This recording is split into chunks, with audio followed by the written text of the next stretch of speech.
স্বামী, সন্তান, সংসার, ইস কি ব্যস্তই না আমাদের জীবন। তবু আজ অকারণে একটু সময় বের করে সবাই বেরিয়ে পড়লাম বন্ধ ঘর হতে দুপা ফেলে সামনের ছোট্ট পাহাড়ি গ্রামের পথে। ফাল্গুনের বাতাসে উঠে এলাম ব্রিজের উপর।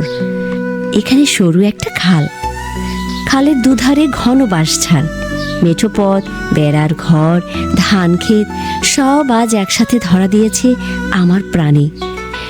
ব্যস্ত জীবনের এই প্রাণবন্ত অবকাশে এসে মনে পড়ে গেল ছেলেবেলার নানু বাড়ির কথা। কাঠের ঘর ছিল সেটা, বাড়ির সামনে এমনি ঘন বাঁশঝাড় ছিল, ছিল এমনি বড় একটি খাল, ধান ক্ষেত।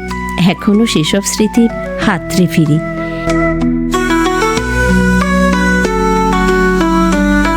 এই নির্মল প্রকৃতির মাঝে এলে আমার প্রিয় কবি জীবনানন্দ দাশের কবিতা মনে পড়ে যায়। তোমার বুকের থেকে একদিন যাবে তোমার সন্তান, বাংলার বুক ছেড়ে চলে যাবে যে ইঙ্গিতে নক্ষত্র ঝরে। আকাশের নীলাভ নরম বুক ছেড়ে দিয়ে হিমের ভেতরে ডুবে যায়, কুয়াশায় ঝরে পড়ে দিকে দিকে।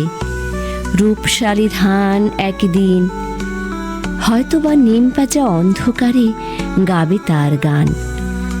আমারে কুড়ায়ে নেবে মেঠো ইঁদুরের মতো মরণের ঘরে, হৃদয়ে খুদের গন্ধ লেগে আছে আকাঙ্ক্ষার। তবুও তো চোখের উপরে নীল মৃত্যু উজাগর, বাঁকা চাঁদ, শূন্য মাঠ, শিশিরের ঘ্রাণ।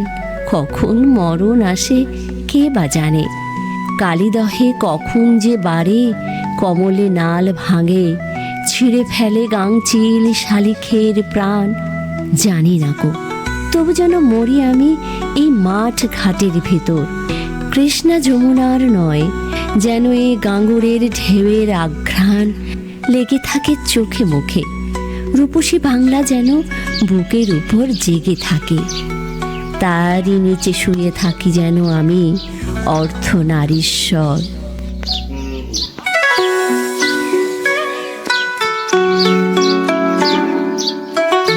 আরও একটা কবিতায় প্রিয় কবি বলেছেন, বাংলার নদী, মাঠ, ভাটফুল, ঘুঙুরের মতো তার খেদে ছিল পায়। ইস, ভাটফুলের কি সৌন্দর্য! কবি এই সৌন্দর্যকে হৃদয় দিয়ে দেখেছিলেন।